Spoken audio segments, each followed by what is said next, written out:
I've been a huge fan of the No More Heroes duology of games for the longest time. The reason I purchased my own Wii after moving away from home was solely to play No More Heroes 2 Desperate Struggle, and I have very stupidly used the online handle of Bizarre Jelly 5 for nearly 8 years now because I thought it would be fun to have a referential name online, and what else would I even want to reference aside from No More Heroes? I've said for years that I'd love to see a new No More Heroes game, especially when it was something that Suda had mentioned over and over again over the years following Desperate Struggle, and I was sure that one day we'd see Travis Touchdown return to Santa Destroy. However, it still left me surprised when during the Switch presentation in the early hours of the morning on my 26th birthday, Suda leapt onto stage wearing a t-shirt with the Santa Destroy logo emblazoned on it. I couldn't believe that Travis was making a comeback, so much so that I was shouting at the TV thinking it was all some kind of huge practical joke. At the time, the translator had been left speechless by Suda rambling about collaborating with indie developers, so at the time I had no idea what to expect, but I was quite sure it was a sequel to Desperate Struggle, and I was sure that we'd be returning to Santa Destroy. And that didn't really turn out the way I'd envisioned, did it? Travis Strikes Again No More Heroes is absolutely a No More Heroes game though. It has a different style, but at the core it's a game with Travis Touchdown doing what Travis Touchdown does best, fighting those he deems to be his rivals, and I'm quite certain dealing with some description of IBS. But I really need to talk about this game. Over all of my years of being a No More Heroes fan, I've not really managed to convince any of my friends to try out the main games, and I'm not sure that I'd recommend that they start here.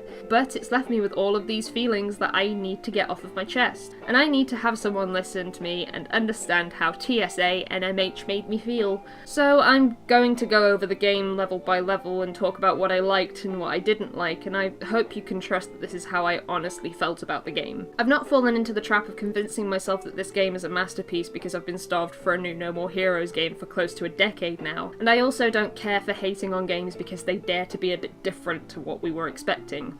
But since I'm going to be talking about everything that this game has to offer aside from the upcoming DLC, if you want to play this game and you haven't yet, I'm going to be spoiling nearly every surprise that Travis Strikes Again has to offer. If you want to hear my overall thoughts on Travis Strikes Again, you can skip to the timestamp on the screen or in the description, but if not, here are my thoughts on if you should try this game out or not. If you are a fan of No More Heroes, or you're a fan of Suda51, then I do recommend that you try this game out for yourself to form your own opinions. With how mixed the reception has been, it's really impossible for me to tell you that you will definitely enjoy Travis Strikes Again. But if you have any feeling that you'll try this game out one day, then please don't watch the rest of this video. With the spoiler warning out of the way, let's jump into talking about each of the levels individually.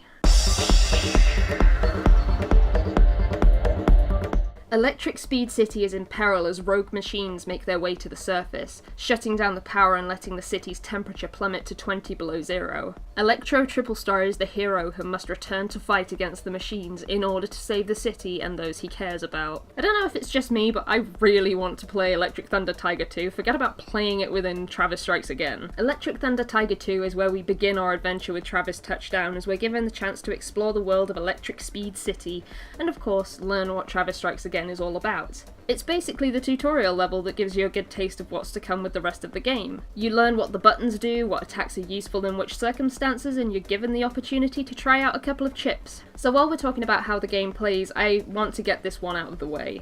I really enjoy the gameplay in Travis Strikes Again. It's obviously not the same as No More Heroes, but I wasn't expecting it to be as soon as I saw gameplay footage. You have your light attacks, which you can flail around as you run in circles trying to chip away at the weak enemies and get them out of your face, at the cost of it eating up your beam katana's battery rather quickly, and you have your powerful heavy attacks, which mostly stop your movement and leave you open for taking more damage, but they're much more powerful and good for dealing with enemies that have a little bit more health. In addition to that, you have your chips or special attacks, which are customizable and can be based on what suits your playstyle or what suits the situation. I will admit I probably would have gotten a little bored with the combat had the game not constantly supplied me with new chips to try out. I did not love them all, but the ones I liked I really enjoyed using consistently. The thing that I don't love about the gameplay is how often you get trapped into an area and you're not allowed to progress with the level until you've dealt with waves of enemies that get increasingly more ridiculous as the game goes on. The reason I don't love this is because it feels like Suda could have done better, I suppose. Now strangely, I actually don't think this is too dissimilar to the previous entries in this series. Anyone remember the car park in No More Heroes 2 before you fight Margaret Moonlight? but it does feel like it happens way too often in Travis Strikes Again, and I found myself growing really tired of how long these sections became. The other thing that I don't love is when the enemies start getting guns and they can just stun you over and over again, and there's nothing you can do about it. That sucks. It's not very fun. Anyway, back to Electric Thunder Tiger 2. Considering how interesting the story of ETT2 seems to be, the level is pretty inoffensive. It's nothing too crazy, but it gives you the chance to get used to the game. You can tell that there are going to be a couple of puzzle elements and that you should probably try not to rush through the game because you're going to get electrocuted if you do. So while I don't hate this level, I don't really think it's particularly special either, especially given the backstory behind it. It's a good first level, I just don't think it's as inspired as it could have been.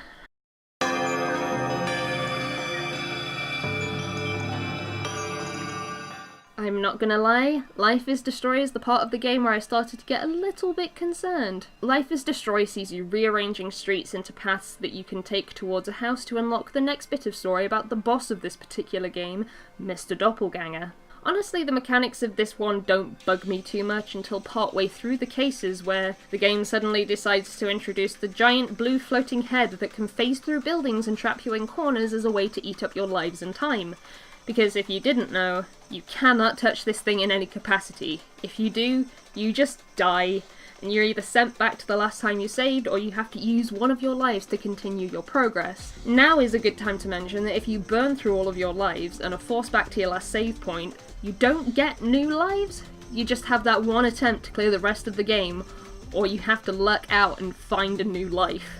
I don't know if I wasn't looking in the right places, but lives seemed kind of rare. I really do not like the idea of having lives in this game because I think we're all aware that it's a rather outdated concept that was only really relevant in arcades to eat up your loose change. Of course, Travis Strikes Again is supposed to be some kind of love letter to arcades of old. Electric Thunder Tiger 2 is literally a sequel to an arcade game, so they're there with purpose, and of course I understand that, but regardless it feels ridiculously frustrating with how this game forces you to load your last save if you've run out of lives, and it doesn't even give you a break with replenishing those lives. Just start me at the beginning of the last room instead of forcing me through multiple loading screens, please. But back to Life is Destroy. I think about this blue floating head all of the time. I honestly do. I'm constantly trying to figure out what the point of adding this guy in was. Was it to speed up the gameplay? To make you panic as you try to work out the puzzles as quickly as possible because now you're under pressure? Because if that's the case, it actually does the complete opposite, because it makes you run over to a corner away from what you're supposed to be doing in order to bait the blue head out of there, just so you can get it out of your face for 20 seconds while you try and figure out the rest of the puzzle. And if it was to add challenge, it doesn't really. It's an inconvenience, but it's not a challenge. It's not difficult to avoid, it's just annoying that you have to. And what doesn't help is that you can get caught on the switches you're supposed to be flailing your beam katana at because obviously they have hitboxes, I guess. So you can get yourself caught on that fairly easily because they look like something you can phase through.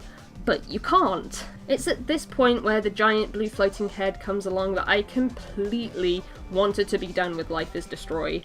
It made it more time consuming than I cared for and made what was an okay section of the game a lot less fun than it was before. And I'm not sure it was that fun before the blue floating head. With that being said, I did enjoy the story of Mr. Doppelganger as the tale of a former social worker turned serial killer based on someone out there in the world of No More Heroes who's murdered thousands, but seems to be fueled by his desire to find his daughter. Mr. Doppelganger reminded me that one of my favourite things about No More Heroes is the bosses and their personalities. I always found it fascinating when we'd meet a new assassin and we'd get a chance to find out why it is that they were in the business of killing. Electro Triplestar didn't capture that for me because he was someone that Travis looked up to as a hero, which was a very different dynamic to any relationships he's had with his past rivals in the previous two games. However, Mr. Doppelganger did capture that for me, and it felt completely satisfying taking him down, even if it did take me a couple of attempts.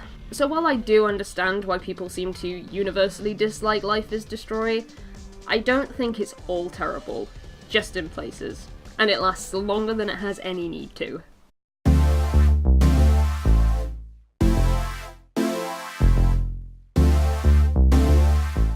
Coffee and Donuts is the one level in this game that I've heard completely mixed things about.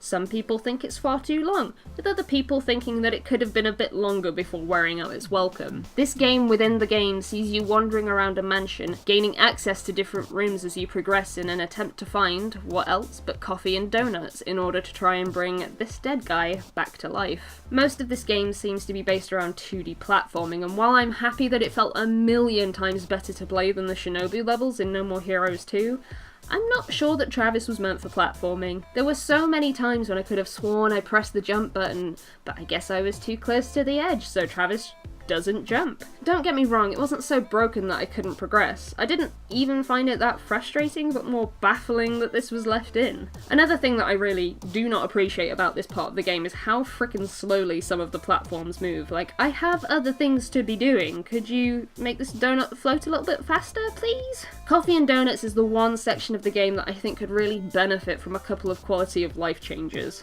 As I mentioned, more rooms become unlocked as you progress, but there's no indication as to which door has been unlocked and no indication as to where you've already been. During my first playthrough of the game, this was immensely frustrating because all of the doors that led to platforming sections look exactly the same. You know what would have fixed this frustration?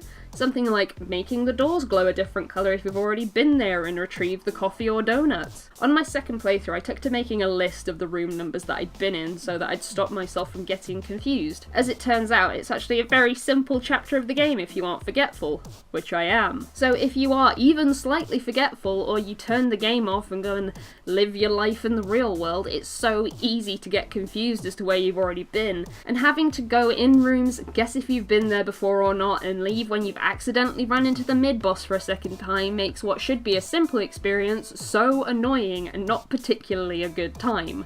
Another small change that I think needs to happen is making it so that I can walk through Badman. If you're forcing me to have him there for the majority of walking around the mansion, maybe don't make it so that he gets in my way. It's not a major inconvenience or anything, but I didn't want him there in the first place, so at least let me walk around unhindered. I also think that Brian Buster Jr. is one of the weaker bosses in the game. While writing the script, I've had to look up his name multiple times because I think he's kind of forgettable. It doesn't really help that this boss is the only time that I've had what I would describe as a bad glitch happen to me, where I was still playing, but this was all I could see. I still managed to beat him while holding down the light attack button and listening out for any kind of feedback, but it kind of ruined the experience for me, as you can probably imagine. So, what are my feelings on Coffee and Donuts? Honestly, this one I feel very on the fence about. I don't feel strongly about it one way or the other because it's just such a mix of a chapter. Sometimes I enjoyed the platforming, and sometimes it didn't work like I wanted it to. Sometimes I enjoyed the story of this old man that kept showing up dead everywhere I went, but it wasn't interesting enough to keep me invested in the story of Brian Buster Jr. I know my own opinion of this part of the game is probably kind of a cop-out, but I really don't know how I feel about this part of the game. I don't think I like it too much, and I don't think I'd willingly play it again if I didn't have to. Golden Dragon GP takes the game within a game feature up a notch, so now we're playing a game within another game. This time we're playing a racing game that requires you to change gears and use your nitro at the perfect time in order to move up the ranks towards the goal of facing Smoking King. I'm gonna be honest with you, I don't like this part of the game at all. Like, it works fine and visually it's very interesting, and honestly, the song that plays in your tiny Japanese apartment is my favourite in the entire game, but I don't like this part of the game. It's just not for me. A lot of this part of the game feels like it has very little to do with Golden Dragon GP. I feel like Suda came up with a different concept for this game, being the racing, but was kind of worried that players wouldn't be down for an hour of racing, so instead you're sent out to do more of what you've been doing for the last several hours. You hack and slash your way through waves of enemies, but this time it's in order to find new gearboxes for your bike in GDGP. It doesn't really have a twist in how it's done either. It's basically the same as Electric Thunder Tiger 2, which, like I mentioned, isn't particularly offensive or anything, but it does feel bafflingly unimaginative for this part of the game. However, onto the good parts of this game, I do enjoy the Smoking King boss fight. I absolutely think it's one of the more challenging fights when you go into it blind, as you learn what to look out for, to avoid taking huge chunks of damage. But I do think the challenge is kind of ruined by the lives again. You mess up enough to die, you can just you use a life and you're right back there with the boss at half health already. You won't have used your lives through the rest of this game, so you can just store them up for the boss fight. Smoking King, however, is a fantastic boss fight that really could have benefited from the game having a larger aspect ratio than it does. Everything aside from the aspect ratio feels really fair in this fight, because although his moves are powerful and have the ability to stun you for a couple of seconds, he telegraphs them to you extremely clearly. Aside from the few times that you're running away from him, and he ends up off screen and then he does that one move that you have no chance of seeing.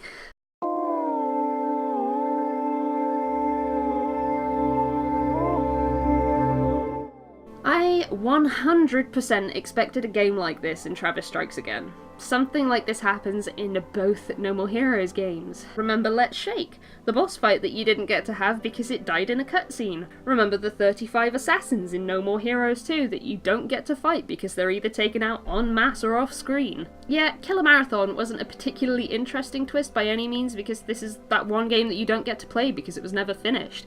It's exactly like Let's Shake and Dark Star, and it's exactly like those dozens of nameless cheerleaders and Battle Royale opponents in No More Heroes 2. But I'm not upset that it's here, because I do think that this kind of makes it feel more like a No More Heroes game that fits in alongside its predecessors quite nicely. I'd probably have felt disappointed if there hadn't been something like this in here, but it's not a twist by any means, let's get that straight. I think the way that it was implemented as being a game that was cancelled early into development was interesting, and definitely a nice take on the idea of that boss fight that you're yearning for getting taken away from you, but I wasn't surprised. I'll put money on a similar thing being in No More Heroes 3. The problem that this particular stage of the game highlights for me is the lack of things there are to do outside of these games. Where No More Heroes and Desperate Struggle saw you working part-time jobs in order to earn enough money to take part in the next ranking fight, Travis Strikes Again is noticeably bare, only really giving you the option to buy new t-shirts with your favourite indie games printed across the front and to progress in the story known as Travis Strikes Back. Side note, it took me months to stop calling Travis Strikes Again Travis Strikes Back, so I am way more annoyed about the titling of this visual novel than I should be, but I'm still very annoyed. So, since we've got some downtime and the game essentially forces you to go through 2 chapters of this back-to-back, I'm going to talk about Travis Strikes Back. As a preface, I'm actually a very big fan of visual novels. I've played a fair few in my time, and they're something that I actively seek out when I'm in the mood for some light entertainment. Overall, I think Travis Strikes Back is actually pretty well written if you enjoy Travis as a character. The beauty about Travis is that he's well aware that he's a character in a video game, so he'll fill you in on the details of the story as Travis would. When Bishop is introduced into the story, he'll tell you that it's not the same Bishop as the one who was murdered in No More Heroes 2, but this is his little brother instead. He'll monologue specifically for you as the player because he knows that otherwise you'll be lost on what's happening to him and how he's reacting to the situation at hand. It got a few chuckles out of me as I plodded along through this overall, seemingly unimportant story. I feel that these sections are a bit too long though, and the fact that you can't skip through them on a New Game Plus file is such an oversight that it really slows down subsequent playthroughs. But the most important thing is that I know I didn't get as much out of Travis Strikes Back as other players have, because No More Heroes is the only Suda51 game that I've played and been heavily invested in. Yeah, I get that Kamui Uehara is a character from the Silver Case, but him harping on about the 25th Ward doesn't make me feel any more attached to the story. I know that Mondo Zappa is a character in Killer Is Dead, but I haven't played that game, so his out-of-nowhere cameo meant very little to me. Travis Strikes Again in general is extremely referential to Suda's previous work, and I can't blame the guy for it. It's easy to tell that Suda has such a hardcore passion for the games he's worked on in the past, and he's clearly over the moon that he's had the chance to celebrate them and somehow place them all in the same universe. I respect the fact that the opening cutscene is clearly one huge tribute to Killer 7, but it doesn't make me feel anything on a personal level. I understand that I'm in a minute group of people who are only really invested in No More Heroes, but I am curious about if these cameos and tributes had any impact on people who love everything that Suda51 touches. So while I respect that Suda wanted to pay tribute to a bunch of games he's worked on before, it kind of made me feel a bit left out, I suppose. Like, you know when you have friends who are super into something that you're kind of clueless about, but you sat there nodding your head like you understand what they're talking about, but you really don't? That's how a lot of Travis Strikes Back made me feel. It just made me feel like if I'd played Killer 7 and Killer is Dead and The Silver Case and Shadows of the Damned, I'd be having the optimal experience, but because I haven't invested much of my time into those games, either because they don't interest me or because I wanted to play something else, I felt like I had a lesser experience than others might have. Speaking of Shadows of the Damned, we should continue. Welcome to Hair. Welcome to Hair. Welcome to Hair. Damned Dark Night is a sequel to Shadows of the Damned, which was developed in secret and never released to the public. Shadows of the Damned is a game that I've personally dabbled in a little bit, but not invested a great amount of time into, but I'm positive that if I'd been a big fan of Shadows of the Damned, this whole part of the game would have been amazing. Like I said, I'm not invested in Shadows of the Damned, but once it clicked what was happening, I felt genuinely excited about this level, and I don't really know why. So Damned Dark Night is the supposed sequel to the actual game Shadows of the Damned that came out in 2011. As it turns out, Travis was a big fan of Shadows of the Damned. Funny that. This is one level that I genuinely don't have any complaints about.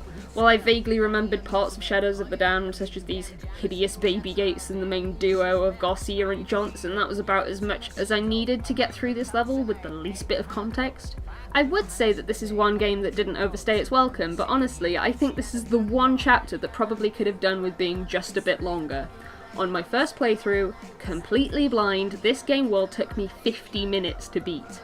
Previously, the games had taken me somewhere between an hour and a half to just over 2 hours to beat, so this was surprisingly short for something that was entirely based around a game that Suda already made. That being said though, I don't have anything too special to say about this level apart from it was probably my favourite in Travis Strikes Again, and it's a real shame that it was over so quickly. And it's also a real shame that it happens right before the worst part of the game, in my opinion.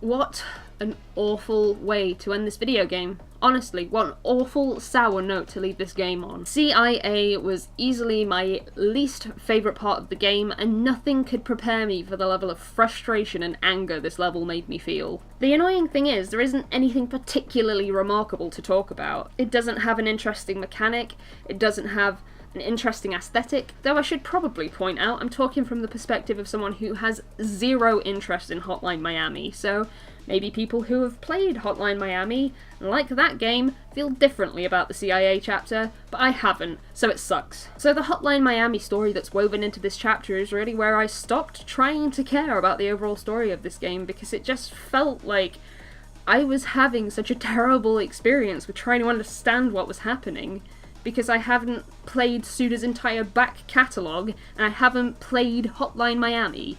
None of this final chapter made any kind of sense to me, so I don't even have that going for me in the final hours of this game. This whole part of the game felt so long, and it constantly trapped you in places that spawned way more enemies than was reasonable. The whole game, like I mentioned, had this issue of trapping you in enclosed spaces until you dealt with waves of enemies, but there is no place more egregious than the CIA portion of this game. And that's this whole section's deal. You go somewhere, you get trapped, you fight an absurd amount of enemies to the point where it's almost unfair, and then you go somewhere else and do the same thing. The mechanics of this particular game, and believe me, I'm using that term very loosely, are these different coloured panels on the floor that have a number of different functions. The orange ones teleport you, the blue ones open doors, and the purple ones get rid of this static around the screen. Honestly, the static around the screen is one of the most offensive things this game has in store for its players, because it's just so bright and it's so in your face that it's enough to give anyone a headache. And I'm positive the only reason that that is there is to hide how utterly bland and uninteresting this level truly is.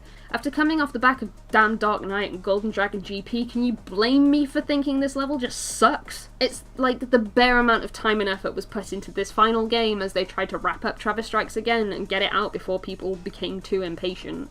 After all of that, there's a boss in the form of Dr. Juvenile, a character that's been referenced through the entire game because she made the death drive, and that's pretty much Travis Strikes Again over and done with. This whole chapter was so bad that I couldn't even be excited about the after credits scene where Travis tells you that presumably No More Heroes 3 is in development, and the fact that I couldn't be excited about a No More Heroes 3 because the last chapter of this game was so bad and left me feeling so deflated should speak volumes. I've gone from the person who was screaming at the TV at 3 AM because Suda was wearing a No More Heroes t-shirt to feeling so numb over a potential actual sequel. That's how badly I resonated with the final chapter of this game. And I will get over it. And I'll be excited eventually because I do love Travis and have wanted to see him again so badly for the last decade. That leaves me with wrapping up my thoughts on this game into a neat little package, and honestly, it's not that simple. It's not as simple as summarising my experience with a number or an emoji. My feelings towards this game are really complicated. I'm still not entirely sure that I enjoyed Travis Strikes Again. Not completely anyway. I know that the narrative around this game is that it's terrible, but I disagree with that entirely, even though it's clear to tell that my enthusiasm has wavered considerably since the start of this video. There are things that I do wholeheartedly love about this game. I mentioned it before, I think the combat is fun and I think the boss fights are fantastic. I think it's clear to tell that the bosses have been well designed around Travis's new moveset. Honestly, one of the things I've always enjoyed about No More Heroes are the boss fights, and as I've mentioned, this game did capture that for me. I also think that the chips are probably one of the best things that could have been implemented into this game. Not only do you get to experiment with which ones you like, you get to use them all again in a New Game Plus file, and it's really fun to see how much of an effect your favourite chips have on the earlier boss fights in the game. It's a great tool that has not been given anywhere near enough credit, in my opinion. I think the soundtrack is brilliant. I don't think it's quite on the level of No More Heroes 2, but I still think it's a great soundtrack, and that deserves credit. But the thing that I love the most about this game is the writing, because it never felt that even for a second that Travis was being anyone other than himself. Putting aside the boss fights and the crazy pseudoisms, my favourite thing about No More Heroes that's kept me invested in this series for so long is Travis Touchdown. Even the sheer awfulness that is the final level couldn't spoil that for me. Regardless of all of that, I'm glad that this is an experience I've had. I'm so happy that Travis is back, even if it isn't how I'd imagined it. If anything, it's made me want to revisit No More Heroes 1 and 2, even though I do think Desperate Struggle might still be even more wonky than this game is. I know this was a lengthy video, but thank you so much if you've listened to the end of my rambles about this game, because I really did need to talk about it. I'll probably end up making a follow-up after the Black Dandelion and Bubblegum Fatale DLC hits if there's anything to talk about there, and knowing this game, there probably will be something to talk about. While I know that feelings on this game are very mixed, I'm curious about what you might have thought about it. Did you like it as a game on its own, or would you have preferred a proper sequel to Desperate Struggle? Have you played a No More Heroes game before? What was your favourite level? If you played Hotline Miami, did it make the last level a good time? Because that would be a miracle. Okay, I'm really going now, so thank you so much for watching, and I will see you later.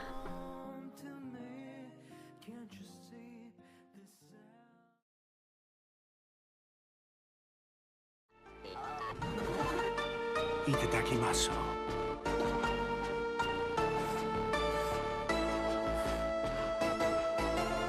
Gochisosa.